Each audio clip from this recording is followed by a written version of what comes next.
예비사회복지사 여러분들 안녕하세요. 2020년 하반기 예비사회복지사 웰컴데이 사업을 담당하고 있는 인천사회복지사협회 이아람 대리입니다. 원래 예비사회복지사 웰컴데이 사업은 상하반기 오프라인 특강으로 진행하여 실습 중인 예비사회복지사분들께 사회복지사의 가치는 무엇이며 어떤 마음가짐을 갖고 임해야 하는지, 어떻게 성장해야 하는지 등을 알려드리고 네트워크를 할 수 있는 시간을 마련하고 있습니다. 그런데 올해 하반기에는 코로나19로 인하여 온라인 특강으로 대체하게 되었습니다. 사회복지 현장 실습을 가치 있고 의미 있게 하실 수 있도록 준비한 하반기 예비사회복지사 웰컴데이 진행 방법은 첫째, 이제 곧 보게 되실 온라인 특강을 잘 시청하시고, 둘째, 특강 시청 후 예비사회복지사들의 다짐을 나누는 시간을 마련하고, 셋째, 슈퍼바이저는 교육 종료 후 3일 이내에 교육 진행 사진, 예비사회복지사들의 다짐을 정리하여 소감과 함께 인천협회 홈페이지 게시판, 회원의 소리, 후기란에 작성해 주시면 됩니다. 예비사회복지사분들의 멋진 앞날을 응원하기 위해서 협회에서 준비한 특강이오니 오늘 강의 잘 들으시고 의미 있는 시간이 되셨으면 좋겠습니다. 그리고 협회에서 준비한 맛있는 간식도 잘 받아보셨죠? 간식 맛있게 드시고 더욱 즐겁게 특강 시청해 주시기 바랄게요. 자, 그럼 교육을 시작하기 전에 인천사회복지사협회 이배영 회장의 인사 말씀이 있겠습니다. 회장님 나와주세요. 여러분 반갑습니다. 여러분 환영합니다. 여러분이 인천사회복지 미래의 주인공들입니다. 앞으로 이 실습 과정을 통해서 멋지고 당당한 사회복지사로 자리매김할 수 있도록 좋은 기회가 되시길 바랍니다. 오늘도 행복하시고 내일도 행복하시고 미래도 행복한 사회복지사 함께 만들어봐요. 네, 이배영 회장님의 예비사회복지사분들을 향한 애정이 뚝뚝 떨어지는 인사 말씀 잘 들었습니다. 그럼 바로 특강을 소개해드리겠습니다. 이번 특강은 사회복지사의 첫 걸음이라는 주제로 우리 협회 박정화 사무처장이 특강을 준비했습니다. 빨리 듣고 싶으시다고요? 네, 알겠습니다. 박정화 사무처장님 얼른 나와주세요. 나왔습니다. 안녕하세요. 인천사회복지사협회 박정아입니다. 오늘 예비사회복지사들을 대상으로 하는 사회복지사의 첫걸음 특강을 맡게 되었는데요. 여러분 만나 뵙게 돼서 너무 반갑습니다. 오프라인에서 만났으면 더 좋았을 건데 조금의 아쉬움을 뒤로 한 채 오늘 특강을 시작하도록 하겠습니다. 여러분 제가 그림을 하나 보여드릴게요. 이 그림에 보시면 스타트와 피니시가 함께 있죠. 저는 예비사회복지사들에게 되게 적합한 그림이라고 생각을 해서 가져와 봤는데요. 여러분들은 지금 사회복지사로 나아갈지 아니면 실습을 통해서 난 그냥 여기서 접어야 할지 그 기로에 서 있는 분들이라는 생각이 들었거든요. 여러분들은 어떻게 하실 것 같으세요? 이번 실습이 끝나면 스타트를 하실 건지 피니시를 하실 건지 그런 결정을 하는 계기가 바로 실습이 되었으면 좋겠습니다. 먼저 제 소개를 간단하게 드릴게요. 저는 현재 인천사회복지사협회에서 사무처장을 맡고 있고요. 그 전에는 한 노인복지관에서 오랜 기간 근무를 한 이력이 있고 슈퍼바이저로서도 오랜 기간 활동을 해왔습니다. 제가 제 소개를 조금 더 할게요. 여러분들 실습 현장에서, 사회복지 현장에서 누군가의 관계를 맺을 때 뭐를 형성하라고 배우셨나요? 맞습니다. 라포를 형성하라고 하죠. 저도 지금부터 여러분하고 라포를 형성하는 거예요. 제 이야기가 여러분 귀에 더 쏙쏙 잘 들리려면 저란 사람에 대해 이해하시는 것도 조금 필요할 것 같거든요. 제 얘기를 조금 해볼게요. 제 이야기를 들어보시고 저런 사회복지사가 이야기를 해주는구나 라고 생각하시면 좋을 것 같아요. 지금 보여드린 이 사진은 제 SNS에 있는 프로필 사진인데요. 그 밑에 보시면 뭐라고 막 글이 써져 있죠. 그 글을 한번 읽어볼게요. 할 수 있다고 생각하면 이룰 수 있는 박정아. 예, 이게 제 좌우명입니다. 저는 좀 긍정적인 사람이에요. 그래서 좀 웬만하면 어떤 사물이든 대상이든 현상을 좀 긍정적으로 바라보려고 노력을 하는데요. 그래서 제가 그걸 뭔가 해보고 싶고 할 때도 긍정적으로 도전을 하는 편이죠. 할 수 있다고 제가 생각이 들면 그거를 해내기 위해서 엄청 노력을 합니다. 될 거라는 긍정적인 마인드로요. 근데 단 제가 할 수 있다고 생각하지 않는 것, 제가 못할 것 같은 것, 그런 거는 아예 그냥 잘 시도하지 않는 편이에요. 저는 똑똑한 사람은 내가 할 수 있는 것과 할 수 없는 것을 아는 사람, 나의 능력이 내가 아는 것과 모르는 것을 구분할 수 있는 사람.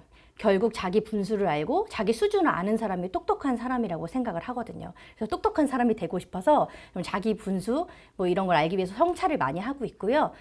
이런 것들이 다 담보되었을 때 제가 할 수 있다라고 생각한다면 어떻게든 해내기 위해서 엄청 노력하는 그런 사람입니다. 두 번째는 긍정적이고 선한 영향력을 미치는 멘토가 되기 위해 노력하는 사회복지사라고 되어 있죠. 네, 제가 되고 싶은 사회복지사 상이에요. 제가 지금 사회복지 15년 경력을 가지고 있는데요. 처음에 사회복지 현장에 나갔을 때 뭔가 이제 욕심도 많고 해보고 싶은 것도 많고 또 새로운 시도 같은 거 하면 뭔가 잘 해오고 싶어서 노력을 많이 했었거든요. 근데 뭔가 사회복지에 대한 전문적 지식 그리고 노하우 그리고 복지 정책의 방향 뭐 복지국가는 어떤 것인가 이런 것들을 이렇게 살갑게 혹은 쉽게 가르쳐 주시는 선배님을 저는 사실 못 만났어요. 그래서 그게 굉장히 좀 아쉬운 부분이었거든요. 어떤 분이 제 손을 딱 잡고 박정아 사회복지사 내가 복지사의 길을 알려주겠어. 아니면 이렇게 사회복지를 해야 되는 거예요. 라는 얘기를 해주는 누군가가 있으면 얼마나 좋을까? 라는 생각을 정말 많이 했는데 그 당시에는 제가 어리기도 했고 연차도 별로 안 되고 경력도 없으니까 알고 싶어도 또 선배를 알 수 있는 방법이 없었어요. 그래서 그냥 혼자 성토를 했죠. 이렇게 인천 현장에 따라갈 만한 배우고 싶은 그런 선배는 없는 거야 라고 혼자 불만을 가지면서 그러면 어떻게 내가 성장해야 될까를 고민하다가 저는 2011년도에 처음 페이스북이란 걸 하게 됐어요. 근데 저는 사실은 제 현장에서 열심히 나름대로 하고 있었기 때문에 이 정도면 되지. 노인복지 이 정도면 알겠어. 라는 자만에 빠져 있었거든요. 근데 페이스북을 봤더니 전국 방방 곳곳에 정말 가치를 지향하고, 그러니까 가치를 굉장히 사회복지 가치를 중요하게 생각하고, 주민들을 어떻게 바라봐야 하는지, 사회복지 실천을 어떻게 해야 되는지, 복지국가에 대한 담론들을 어떻게 갖고 있는지, 정말 전문적으로 훈련되어 있거나 잘 아는 정말 멋있는 사회복지사들이 많다는 걸 거기서 처음 알게 됐어요. 그래서 페이스북에 있는 뭐 교육 행사라든지 뭐 이런 데들을 막 따라다니면서 그런 분들을 통해서 같이 어울리고 같이 배우고 하는 거를 하기 시작했던 것 같아요. 그러고 봤더니 정말 배울 만한 분들이 많이 있더라고요. 그래서 저는 어쨌든 그 예전에 제가 멘토를 찾지 못해서 굉장히 목마름이 있었던 사회복지사였기 때문에 그럼 나라도 그런 선배가 되어주자라는 마음을 먹게 됐어요. 그래서 완전치 못하다 보니 항상 노력하고 성찰하고 공부하고 이러는 그 모습들로 아직도 갈 길이 먼 노력하는 사회복지사입니다. 마지막에 가치와 윤리를 바탕으로 전문적 사회복지 실천을 하기 위해 노력하는 사회복지사라고 적었습니다. 사회복지사라면 저는 가치와 윤리를 바탕으로 아주 전문적인 실천을 할 수 있어야 된다라고 생각을 해요. 사회복지의 중요한 가치가 두 가지가 있죠. 인간의 존엄성과 사회정의 실현. 이 부분들을 간과하고 그냥 단순히 내가 하는 서비스만 잘하는 게 과연 전문적일까? 물론 그것을 노하우 있게 다양한 경험을 가지고서 해내는 것도 중요하지만 기본적으로 사회복지의 가치가 여기 탑재되어 있지 않으면 안 된다는 생각을 했고요. 모든 직업이 윤리를 가져야겠지만 우리 사회복지 현장은 사람이 사람을 대하는 실천 학문이잖아요. 그렇기 때문에 더욱더 윤리적이고 도덕적이어야 된다는 생각을 했습니다. 그래서 그런 가치나 윤리를 바탕으로 깔고 정말 요즘 사회복지사 자격증 되게 많이 딸 수가 있는 경로들이 있죠. 근데 그냥 모든 그 자격증만 가진 사람들이 다 사회복지사일까? 라는 생각을 하면 그렇진 않은 것 같거든요. 뒤에 제가 설명을 하겠지만 그래서 내가 사회복지사라면 전문직이라면 그에 상응하는 어떤 뭐 지식과 기술, 뭐 노하우, 정책에 대한 관점, 의견 이런 것들이 있을 수 있어야 된다는 생각을 했어요. 그래서 아직도 이것도 제가 계속 공부하는 중이지만 그런 사회복지사가 되기 위해서 노력하는 사람입니다. 예, 제가 그런 사람이라는 걸 여러분들에게 좀 말씀을 드려봤고요. 제가 조금만 더 제 얘기를 하면서 사회복지사의 삶에 대한 얘기를 하고 싶어요. 제가 퀴즈를 준비했어요. 총 4가지 문제인데 여러분들 한번 자리에서 뭐 O, X 하면서 같이 참여해 주시면 좋을 것 같아요. 제가 드리는 문장이 참일지 거짓일지 한번 알아맞혀 보시는 거예요. 첫 번째, 강사는 골드미스이다. 참일까요? 거짓일까요? 네, 막 웃으시는 분도 있고 제가 원하는 답은 사실 온데요. 저는 골드미스는 아니고요. 애 엄마예요. 아줌마예요. 저는 지금 12살짜리 딸을 둔 엄마고요. 워킹맘입니다. 제가 예전에 페이스북을 통해서 막 여기저기 막 교육도 다니고 행사도 다니고 사람들도 만나러 가고 그러면 정말 우리 아이를 엄청 데리고 다녔어요. 그래서 저 아시는 분들은 또 페이스북을 통해서 아시는 분들도 저희 딸을 다 거의 아마 아실 거예요. 이름 아시는 분들도 많고. 그러면 이제 아이를 막 이렇게 행사장 데리고 가고 그러면 그런 얘기 많이 하셨어요. 아, 사회복지사 조기 교육 시키는 거 아니냐. 뭐 어려서부터 사회복지사 교육이 되네. 뭐 이런 얘기도 많이 하셨거든요. 근데 여러분, 제가 과연 우리 딸에게 사회복지사를 하라고 할까요? 하지 말라고 할까요? 궁금하시죠? 의견이 분분하더라고요. 저는요, 이렇게 이야기할 것 같아요. 사회복지사는 함부로 하는 거 아니야. 라고 우리 딸이 만약에 사회복지사를 하고 싶다고 하면 이렇게 얘기할 것 같아요. 의사도 사람의 생명을 책임을 지죠. 저는요, 사회복지사도 한 사람에게 끼칠 수 있는 영향력이 굉장히 많다라고 생각을 해요. 영향력을 많이 줄 수 있는 사람이라고 생각을 해요. 그래서 사람을 대하는 일이기 때문에 함부로 아무나 아무 생각 없이 해서는 안 된다고 생각하는 사람이에요. 근데 우리 아이가 사회복지사로서의 어떤 소명, 사명감을 가지고 사람이 얼마나 존엄한지, 사회 정의를 실천하기 위해서 사회복지사가 해야 할 역할이 무엇인지 안다면 하라고 할 것 같아요. 하지만 그냥 난 엄마가 사회복지사니까 나도 한번 해볼래. 많이 봤으니까 할 수 있을 것 같아 라고 한다면 저는 함부로 사회복지사 할 생각 하지 마라. 사회복지사는 아무나 하는 것이 아니다. 라고 저는 얘기할 것 같습니다. 어찌 사회복지사는요, 제가 생각하기엔 사람에 대한 어떤 존중, 존엄, 그리고 사회에 대한 관심, 그리고 공공의 이익을 위한 어떤 관심이나 그 길을 가고자 하는 의지, 이런 것들이 없으면 안 될 것 같다라는 생각을 해요. 그래서 저는 우리 딸이 사회복지사 한다면 함부로 하지 말아라. 이렇게 얘기할 거라는 거 말씀드립니다. 두 번째 문제. 강사는 오지랖이 넓다. O일까요? X일까요? 예. 제가 어디 가서 강의를 하면 다 오라 그래요. 제가 그렇게 오지랖 넓게 생겼나요? 네, 제 오지랖이 좀 넓어요. 근데 이 오지랖이 넓다라는 게, 한편으로는 되게 주변에 관심이 많은 거거든요. 그래서, 제가 예전에 사회복지사, 전국에 오지랖 넓은 사회복지사들이 모여서 오지랖에 대해서 막 특강 같은 거 한 적도 있었는데, 이 사진이 그때 그 특강 사진이에요. 박정아 오지랖 탐구 시간이라는 특강을 했었는데요. 물론 그때 제 오지랖에 어디서부터 기원이 있고 어떤 그 역사를 거쳐서 이런 오지랖을 갖게 됐는지에 대한 설명도 있었지만 어쨌든 사람이나 현상이나 뭐 어떤 사회 구조나 이런 부분에 저는 진짜 관심이 많아요.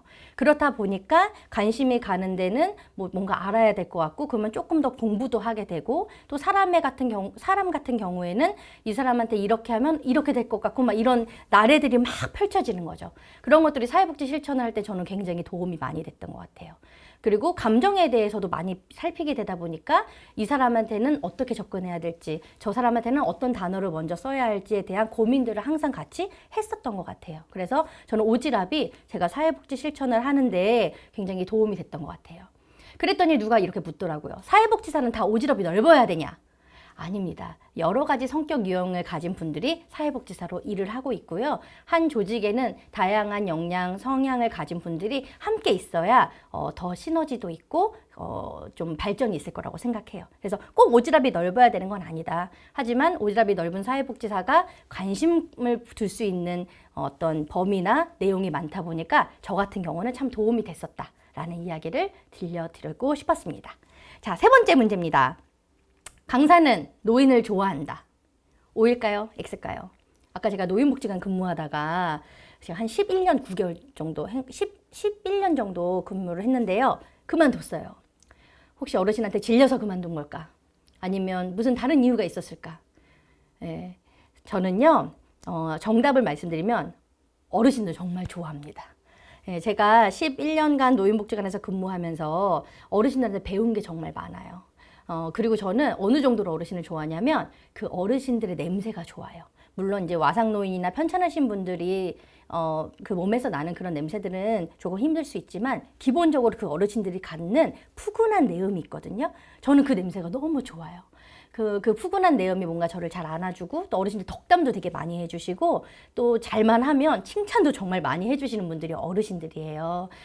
좀 제가 안타까운 것은 요즘 뭐 핵가족하기도 하고 뭐 어르신 세대와 젊은 세대들이 많이 분리되어서 지내다 보니까 서로에 대한 이해라든지 뭐 이런 것들이 부족한 것 같아요. 근데 제가 11년간 어르신들을 모셨을 때는 그분들을 굉장히 많이 관찰하게 됐고 함께하는 시간들을 통해서 정말 배운 게 많은데 이 삶의 지혜가 정말 대단하시거든요. 그리고 뭐 우리 젊은 사람들이 하면 어르신들 뭐 고집스럽고 뭐 이렇다고 생각하지만 그 생각이 또 확고하신 거라고도 할 수 있어요. 그 다년간 살아오시면서 가지게 된 그 철학들이 있으시기 때문이죠. 반면 굉장히 그 젊은 사람임에도 불구하고 예우해 주시고 배려해 주시고 나누고자 하시고 그런 분들도 계세요. 그런 분들은 정말 얼굴에 그 인품이 배어 나오거든요. 근데 저는 그 어르신들이 뭔가 제가 해결하려고 할 때 같이 도와주시고 할 때 보면 정말 그 삶으로부터 지혜, 현명함 이런 것들을 많이 배웠었고요. 어느 젊은 사람보다도 굉장히 열정적이시고 자기 삶에 도전하시고 하는 분들을 많이 뵀었어요. 그래서 저는 어르신들을 굉장히 좋아한다. 여러분들도 실습을 하시다 보면 다양한 대상을 만나실 수 있을 건데 평소에 내가 그분들에게 관심을 갖지 않으면 사실 그분들이 안 보이거든요. 저도 노인복지관에 다니면서 어르신들 폐지 줍는 것도 보이고 뭐 어르신들이 어떻게 다니시는 것도 보이고 하더라고요.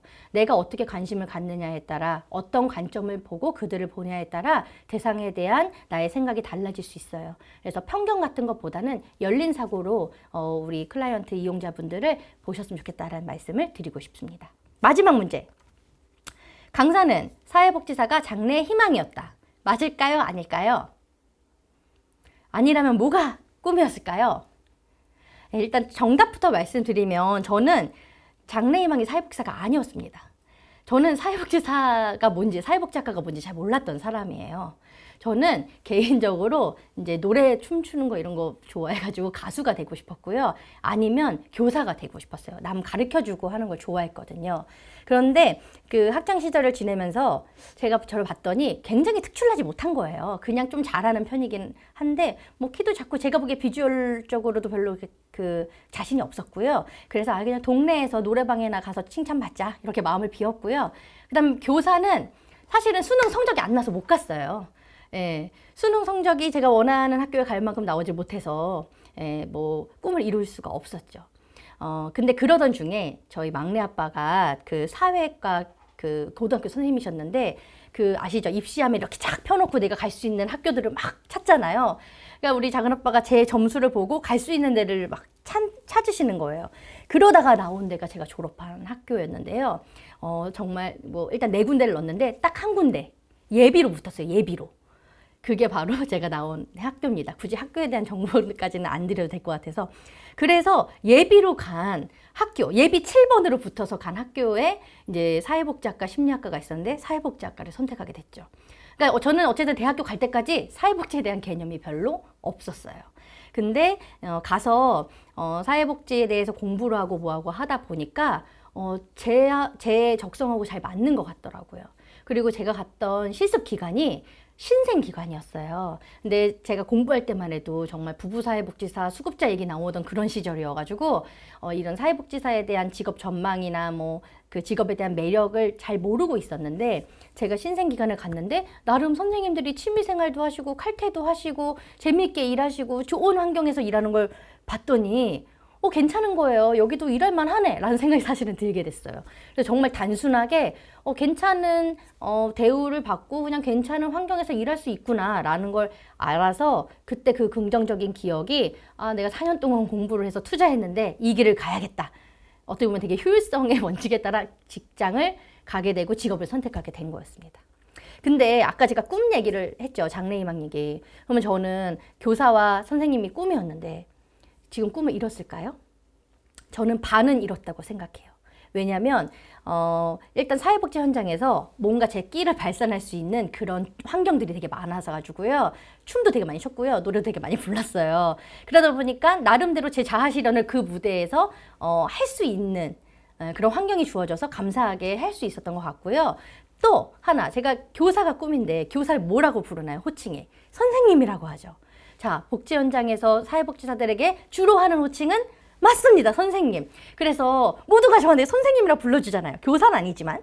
그래도 그런 코칭을 들으면서 그래 내가 꿈을 조금 반은 이뤘다 이런 생각하면서 되게 긍정적으로 생각하면서 이렇게 살았습니다. 그래서 어쨌든 내 환경을 내가 어떻게 활용하느냐, 그리고 내 직업을 얼마나 의미 있고 재미있게 즐겁게 받아들이느냐, 그건 또 각자에게 달린 것 같아요. 그래서 저는 행복한 사회복지사로 지금 살고 있습니다. 네, 그럼 지금부터는 좀 사회복지사에 대한 얘기를 더 해보고 싶습니다. 오늘 이야기의 핵심은요, 바로 Why입니다. 왜? 여러분들 지금 현장 실습을 하고 계신데요. 여러분들은 왜 사회복지사가 되려고 하십니까? 왜 사회복지사 자격을 취득하려고 하시나요? 생각을 하고 계시나요? 우리 삶에 있어서도 그렇고 어떤 일을 함에 있어서도 그렇고 무언가 행위를 할 때 내가 이거를 왜 하는가를 알고 하는 것과 그렇지 않은 것은 전 큰 차이가 있다고 생각을 해요. 그래서 사회복지를 시작하려는 여러분에게, 그리고 지금 사회복지를 하고 계신 많은 사회복지사들에게 꼭 했으면 좋겠는 질문이 바로 왜입니다. 내가 왜 이 일을 하는가? 그리고 왜 이것을 하려 하는가? 그것에 대해서 숙고가 있는 사람은 그 일의 의미 또한 달라질 거라고 생각을 해요. 여러분들의 현장 실습에 어떤 의미를 부여하시겠습니까?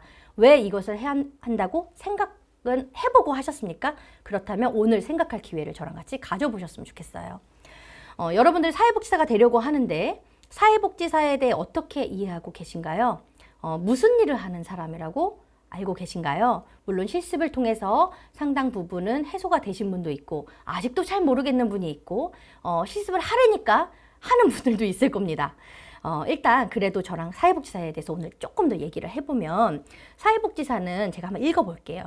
현대사회에서 발생하고 있는 청소년, 노인, 여성, 가족, 장애인 등 다양한 사회적, 개인적 문제를 겪는 사람들에게 사회복지학 및 사회과학의 전문 지식을 이용하여 문제를 진단, 평가함으로써 문제 해결을 돕고 지원하는 업무를 담당하는 자를 말한다 라고 되어 있어요.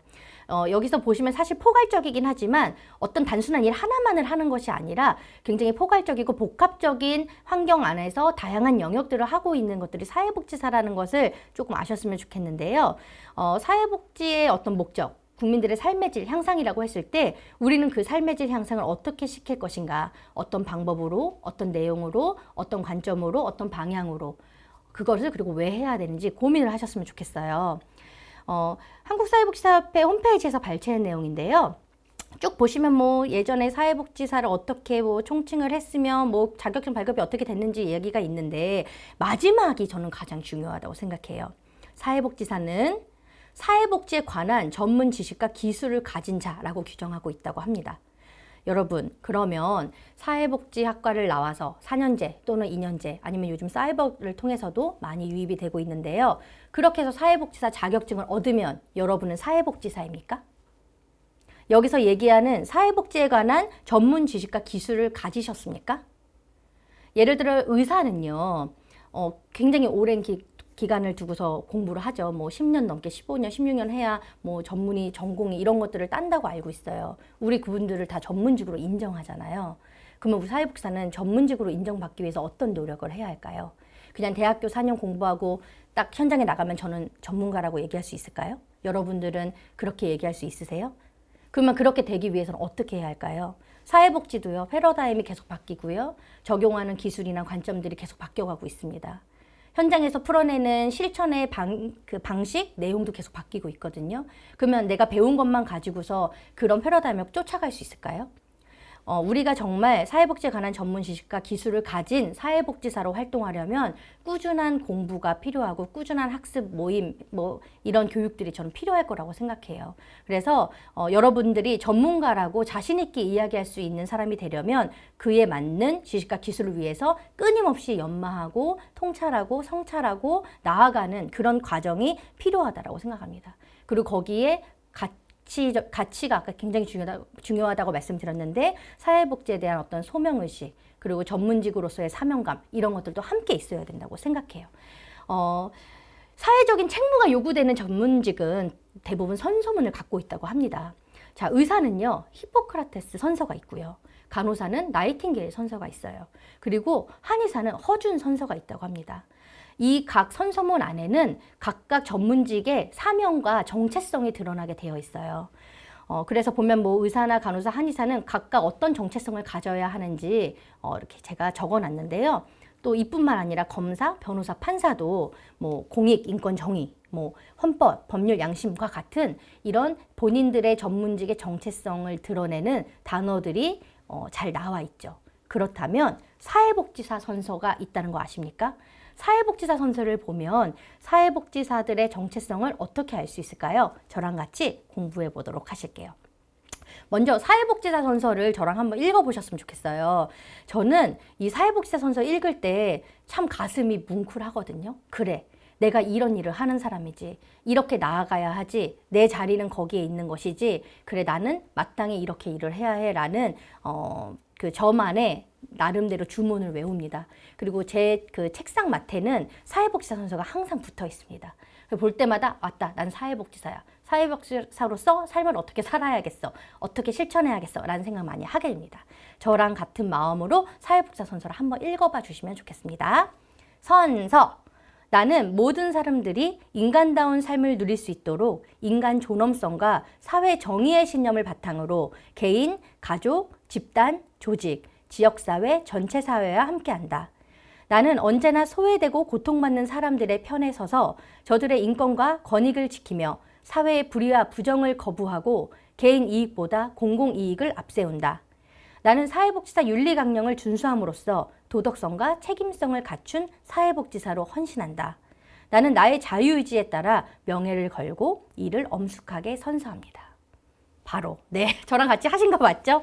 예, 사회복지사 선서가 크게 세 단락으로 구분되어 있는데 각 단락마다 보면서 사회복지사 선서에 드러난 사회복지사의 정체성에 대해 함께 이야기 나눠봤으면 좋겠어요. 첫 번째 단락은 사회복지사로서 갖추어야 할 어떤 기본 신념과 활동 범위를 나타내는 것 같아요. 일단 나는 모든 사람들이라고 할 때 이 모든 사람들은 어디를 이야기하는 걸까요? 우리나라로 치면 전 국민을 이야기하는 거죠. 우리가 협의의 개념과 광의의 개념으로서 대상자를 분류하기도 하는데 그런 요즘 우리나라의 복지 추세, 다른 나라들도 그렇고 보편적 복지로 나아가고 있죠. 그렇다면 모든 국민들이, 모든 사람들이 평등하고 공평하게 인간으로서의 권리를 누릴 수 있는 그런 인권들을 가지고 있는 그 사람들을 모두를 얘기를 한다고 생각해요. 그래서 뭐 누구는 복지의 대상이고 누군 복지의 대상이 아닌 것이 아니라 각자가 놓여있는 어떤 삶의 수준, 삶의 질에서 그 위로 조금씩 향상시킬 수 있는 것들. 그래서 어떤 사람에게는 도시락 배달이 필요할 수가 있고요. 어떤 사람에게는 문화 프로그램이 필요할 수 있겠죠. 각자 상대적으로 갖고 있는 삶의 질을 모든 사람들의 삶의 질을 향상시키는 것이 사회복지라고 생각합니다. 그리고 인간다운 삶이라 함은 인간으로 기본적으로 갖추어야 할 어떤 조건, 기반 이런 것들을 마련하는 것이라고 생각해요. 그게 사회복지 서비스, 사회복지 실천이라고 생각을 해요. 그래서 인간으로서 기본적으로 누려야 할, 향유해야 할 어떤 삶의 수준을 보장한다라는 이야기가 될 거고요. 여기에 또 삶을 누린다고 하고 있어요. 사회복지 어떤 이용자나 클라이언트들의 문제를 바라보는 게 아니라 그들의 삶을 바라보는 것이고요. 누린다는 것은 그들의 권리로서의 인정을 뜻한다고 생각을 합니다. 그리고 계속 앞에부터 말씀드렸는데 사회복지 두 가지 큰 가치, 인간의 존엄성과 사회정의 신념이라는 게 나와 있습니다. 인간에 대해 존엄하게 생각하는 기본적인 가치, 인간을 함부로 대하지 않는 인격과 품격을 갖추는 것, 그리고 생명을 중하게 생각하는 것, 사람에 대해 존중해야 하는 것, 그리고 모든 사람은 평등하다라는 인권적인 가치, 그런 것들 바로 인간 존엄성의 가치를 실현하는 거라고 생각을 해요. 그리고 사회정의란 단순하게 물론 서비스를 하는 것도 중요하고 뭐 정책을 하는 것도 안 중요한 일은 없다고 생각해요. 그런데 사회정의의 신념에 대한 관심이 있어야 된다고 생각합니다. 사회복지는 사회와 복지에 모두 관심이 있어야 되는 거고 사회적인 정책이나 이런 방향에도 관심이 있어야 된다고 생각을 해요. 우리가 한 사람의 어떤 그 삶을 유지해주기 위해서 식사를 배달하고 아니면 그분의 어떤 뭐 정서적인 부분을 돕고 하는 것도 중요하지만 이분이 놓여있는 어떤 사회 구조적인 제도적인 모순에서 이분을 구하는 것도 이분을 위한 사회복지라고 생각을 하는데요. 그런 것들이 사회 정의를 실현하는 거라 생각해요. 근데 우리는 권력이 많은 곳과 적은 곳, 돈이 많은 곳과 적은 곳, 이런 것들이 불평등이 많이 야기가 되어 있는데 이런 제도나 이런 것들은 어느 쪽 편을 더 많이 들고 있을까요? 당연히 권력과 돈이 많은 쪽에 더 그것이 정의다라고 이야기하는 경우들 때문에 불평등이 심각해진다고 생각하거든요. 그럼 사회복지사들은 이 불평등에 대한 고민을 할 수 있어야 되고 어떻게 해야 정의로운 사회가 될 수 있는지에 대한 고민을 할 수 있어야 된다고 저는 생각합니다. 그래서 그런 신념을 바탕으로 개인과 가족, 집단, 조직, 지역사회, 전체 사회가 전체 사회와 함께 한다는 것은 개인에게는 개인이 필요한 서비스나 뭐 실천, 또 가족, 집단, 조직에 필요한 것들, 그리고 지역이나 그 전체 사회, 국가에 필요한 그런 것들을 함께 할 수 있는, 그런 걸 함께 다루고 관심을 갖고 관점을 가질 수 있는 어떤 그 범위들을 아우를 수 있는 사회복지사여야 되지 않는가라는 생각을 합니다. 두 번째, 정체성에 대한 부분이에요. 언제나 소외되고 고통받는 사람들의 편에 선다는 것은 그 편에 선다는 거는 그들과 함께 그들의 입장에서 그들의 관점에서 함께 바라봐 줄 수 있는 거라고 생각을 해요. 그래서 또 여기는 더욱더 그 협의의 개념의 대상이 들어가겠죠. 정말 당장 그 보호가 필요하고 도움이 필요한 사회적 약자들에게는 아주 기본적으로 그분들 편에 서서 있어야 되는 것이 바로 사회복지사의 자리이다. 사회복지사가 그 자리를 지키려면 연극을 할 수는 없다고 생각해요. 정말 그들의 삶에 관심을 갖고 그 사람들의 편이 될 수 있을 때 그 자리에서 오랫동안 일을 할 수 있다고 생각하거든요. 그래서 이거는 대상의 이야기도 될 수 있지만 사회복지사가 어느 자리에 누구와 함께 해야 되는지에 대한 표현이라고 생각합니다. 그리고 그 사람들의 인권과 권익을 지켜주고 사회적으로 불이한 것과 부정한 것에 대해서 거부할 수 있는 힘, 그런 것들을 생각하고 표현할 수 있는 힘들도 필요하다고 생각하고요. 개인이익보다 공공이익을 앞세운다고 돼 있는데 뭐 저는 사회복지사 협회에서 일을 하다 보니까 사회복지사 개인이익도 중요하다고 생각해요. 근데 그거는 이제 처우 정책이나 이런 걸 통해서 그분들이 그 좋은 수준의 어떤 처우를 받고 일할 수 있게 행복하게 일할 수 있는 기반을 마련하는 것들이 또 일일 수 있지만, 하지만 그런 개인이익이 사익이 공익을 넘어서면 어떤 일이 생길까요? 사회복지가 수단이 되고 어떤 돈벌이가 되고 하면 우리가 뉴스에서 많이 접할 수 있듯이 뭐 비리 문제라든지 뭐 인권의 문제, 학대의 문제, 그리고 먹거리에 대한 문제, 이런 것들이 생겨날 수 있잖아요. 그래서 사회복지사들은 개인 이익이 공공의 이익을 넘어서는 것에 대해서 경계하고 성찰할 수 있어야 된다. 그리고 어쨌든 공공의 이익을 위해서 일하는 사람이다라는 생각이 필요하다고 생각합니다. 자, 이제 마지막은 바로 사회복지사로서의 어떤 책임감과 의지에 대한 얘기라고 생각해요. 뭐 누구가 시켜서가 아니라 나의 자유의지에 따라서 이런 사회복지사로서 난 도덕성과 책임성을 갖춘 사회복지사로 헌신하겠다라는 나의 의지를 표명하고 사회복지사의 어떤 사회적 책임감, 이런 것들을 표현하는 문구라고 생각을 해요. 윤리적이고 또 책임감 있는 사회복지사가 되겠다라는 그런 이 내용 같고요. 어쨌든 이거는 굉장히 사회복지사의 소양의 문제라고 생각을 합니다. 제가 이제 사회복지사 선서를 가지고 사회복지사 정체성에 대한 이야기를 좀 해봤는데요. 그럼 사회복지사들이 어디서 일을 하냐? 뭐 잘 아시는 분들도 있고 모르시는 분들도 있을 것 같아요. 지금 여러분은 어디서 실습을 하고 계시나요? 사회복지사 활동 영역은 이렇게나 다양합니다. 뭐 3종 복지관이라고 하는 복지관부터 시작해서 뭐 장애인이나 어르신이나 거주하는 시설도 있고요. 요양하는 시설, 아이들을 키워내는 시설, 아이들을 돌봐주는 시설, 또 청소년들이 뭐 쉴 수 있는 시설, 또 한부모나 건강하지 않은 가족들이나 다문화 가족들을 지원하기도 하고, 또 여성들의 권익을 위해서 일을 하는 곳도 있고요. 정신재활, 뭐 자활, 그리고 사회복지 전담 공무원이 일하는 행정복지센터, 뭐 구청, 시청, 또 자원봉사센터에도 사회복지사들이 많죠. 그리고 이런 사회복지 기관이라고 일컫는 그런 시설뿐만 아니라 학교에서도, 병원에서도, 또 군대에서도, 교도소에서도 사회복지사들이 굉장히 다양한 영역에서 사회복지 실천을 하고 있다라는 부분을 말씀을 드립니다. 그러면 사회복지사의 역할은 무엇일까요?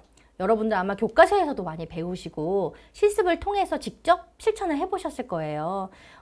뭐 사람들이 가지고 있는 어떤 문제들을 해결해주고 욕구를 충족시키기 위해서 뭐 상담도 하고 서비스도 제공하고 뭐 자원이나 지역사회와 연계하는 그런 어떤 일련의 과정들을 하는 사례 관리를 통해서도 실천을 할 수 있고요. 또 프로그램에 대해 기획을 하고 개발하고 진행하고 평가하고 이런 과정들을 갖게 되기도 하겠죠. 그리고 지역사회를 중심으로 하는 주민들과의 어떤 협업 그리고 네트워크, 그래서 지역사회를 발전시키고 변화시키고 하는 그런 활동들, 그 안에서 주민들을 옹호하고 대변하는 역할들도 하는 것이 사회복지사들의 일입니다. 그리고 또 공공서비스, 주로 사회복지 전담 공무원들이 하고 있는 일이죠. 어떤 공공서비스의 대상을 선정하기도 하고 급여를 드리기도 하고 생활지도에 대한 부분에 도움을 주기도 하고 하는 그런 공공사회복지 영역도 있습니다. 그리고 자원봉사자들을 관리하는 것들, 뭐 배치하고 교육하고 뭐 하는 그런 역할들도 할 수 있을 거고요. 또 그 직접적인 서비스가 아니라 책상에서 하고 머리로 하는 일들도 참 많습니다. 문제에 대한 해결을 위해서 무언가를 분석하고 자료를 수집하고 하는 그런 연구로 하는 사회복지사들도 많고요. 또 어떤 정책 형성 과정에 적극적으로 뛰어들어서 정책 대안을 제시하고 뭔가 이슈 파이팅을 하는 그런 정책 제안을 하는 영역까지, 사실 사회복지사의 영역, 사회복지사 실천 영역은 미시적인 것부터 거시적인 것까지 굉장히 다양하고 범위가 많다라는 얘기를 드리고 싶습니다. 사회복지사의 정체성, 뭐 윤리적인 부분에 대해서 말씀을 드렸는데, 여러분들은 사회복지 실습 왜 필요하다고 생각하십니까? 사회복지 현장 실습은 왜 중요하다고 생각하십니까? 생각해 보셨나요? 그냥 시킨다고 하시면 안 됩니다, 여러분. 내가 여기 기간에 올 땐 그래도 뭐 하나 건져 가셔야죠. 배워 가셔야죠. 아니면 이게 나랑 맞지 않는 거다, 이거 정도라도는 알고 가셔야 이 실습 힘들게 하시는데 좀 얻어가는 게 있지 않을까요? 자, 사회복지 실습이 중요하고 필요한 이유는요, 사회복지에 대한 전문 지식과 기술을 가진 자, 그게 사회복지사라고 했잖아요. 그런 사회복지사가 되는 첫 번째 과정이기 때문이에요. 그리고 사회복지 실천 현장을 직접 경험해보는 과정이기도 하죠. 물론 여러분들 중에 자원봉사라든지 뭐 여러 다양한 활동을 통해서 기관을 경험해 보신 적은 있지만, 자원봉사로서 할 수 있는 영역, 그리고 그러니까 범위나 영역, 내용들과 실습생으로 할 수 있는 것은 정말 달라요. 그리고 또 실습생으로 있는 것과 직원으로 일하는 것은 완전히 또 다른 부분이거든요. 그래서 어쨌든 이 직간접적인 경험을 하기 위해서 여러분들이 실습 현장에 가시는 거죠. 분위기, 뭐 돌아가는 상황, 뭐 기관의 성격, 뭐 이런 부분들을 실습을 통해서 아실 수 있잖아요. 그리고 적성에 적합한지 꼭 확인이 필요한데, 그런 진로를 결정하기 위해서도 현장 실습 과정은 꼭 필요하다고 생각합니다. 근데 왜 또 중요하냐? 이런 것을 제대로 하는 첫 과정이기 때문에 그래요. 여러분들 첫 인상이라는 것도 되게 중요하고 첫 경험이라는 게 굉장히 중요하잖아요. 내가 어디서 어떤 경험을 했느냐는 그 다음 나의 행보를 결정짓게 되는 것으로 되기도 하죠.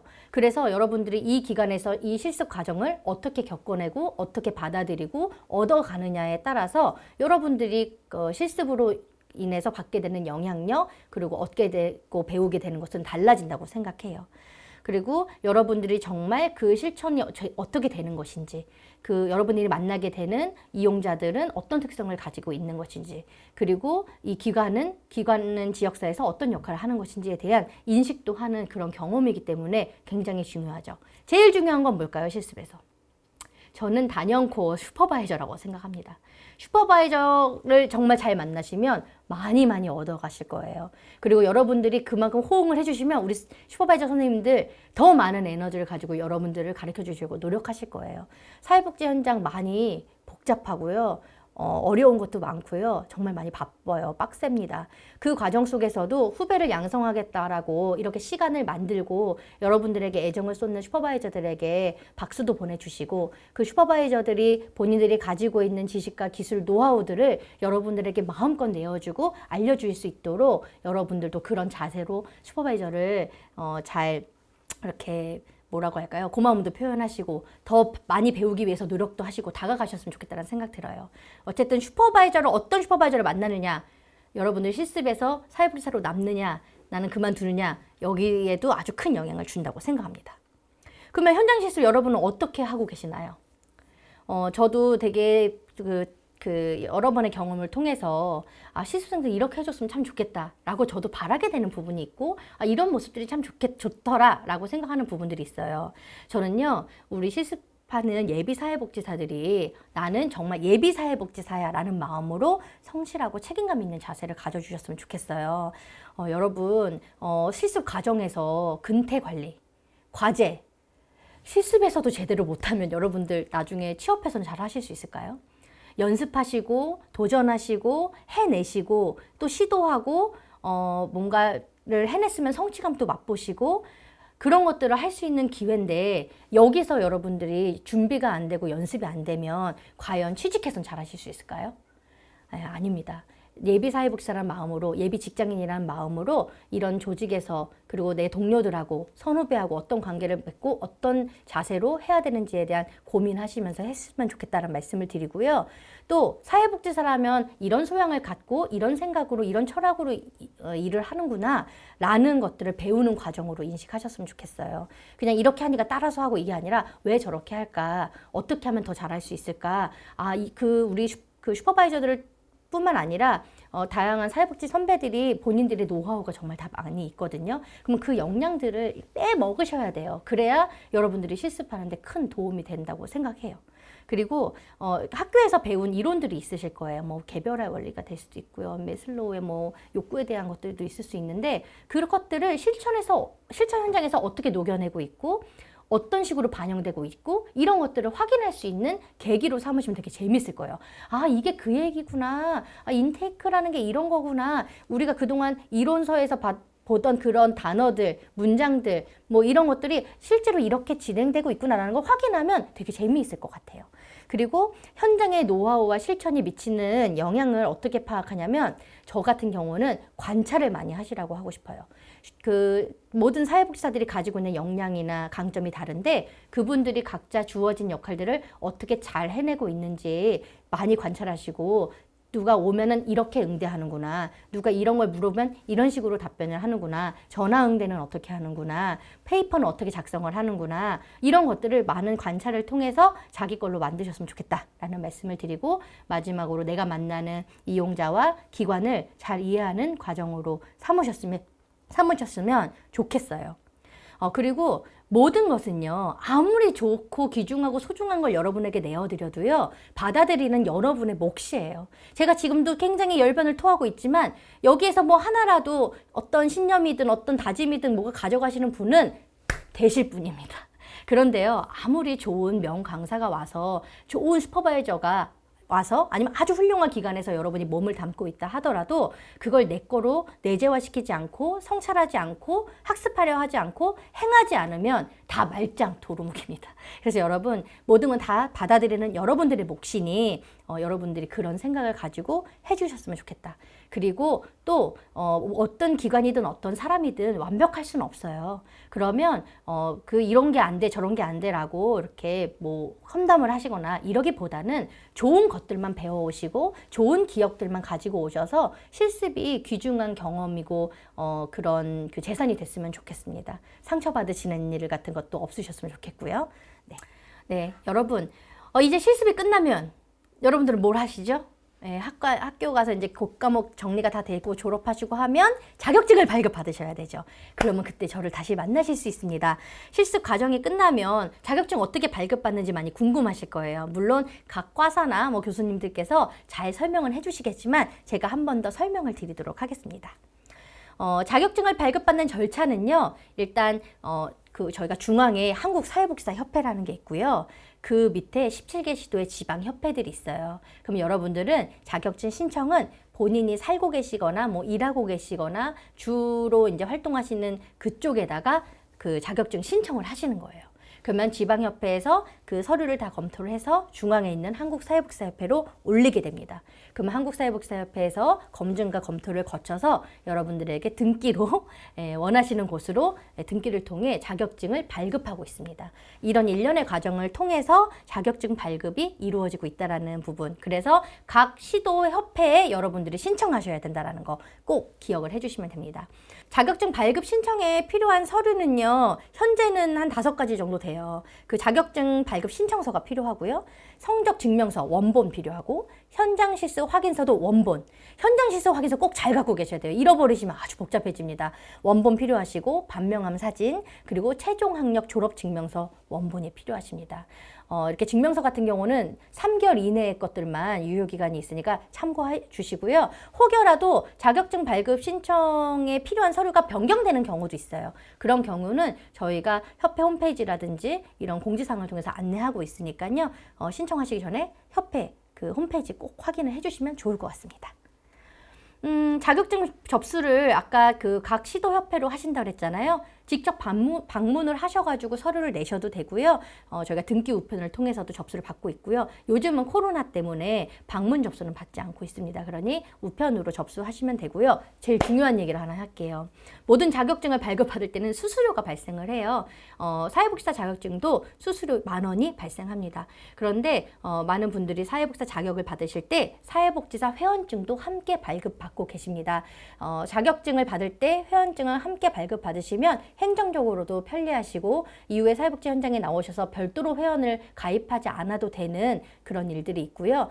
또 중요한 것은 사회복지사 회원으로서 사회복지사 전문직인데 우리 함께 연대해야 되는 같은 분들 아니겠어요? 그런데 사회복지 회원으로서 함께 힘을 모아주시고 사회복지사 회비를 납부를 해주셔야 저희처럼 사회복지사를 위해서 일하는 기관이 더 힘을 내서 여러분을 대변하는 역할을 잘 할 수 있습니다. 그래서 반드시 사회복지사 자격증을 발급받으실 때는 회원증도 꼭 같이 발급받으시고 회비도 같이 내주셔야 된다는 거. 그래야 여러분들이 사회복지사로서의 어떤 준비가 더 되신다고 말씀을 드리고 싶습니다. 그리고 요즘은요, 사회복지사 그 회원들에게 돌아가는 이벤트가 굉장히 많습니다. 회원 목리 서비스가 많으니까요. 그거를 위해서라도 꼭 사회복지사 회원으로 가입하시고 동참해 주시기를 부탁드리겠습니다.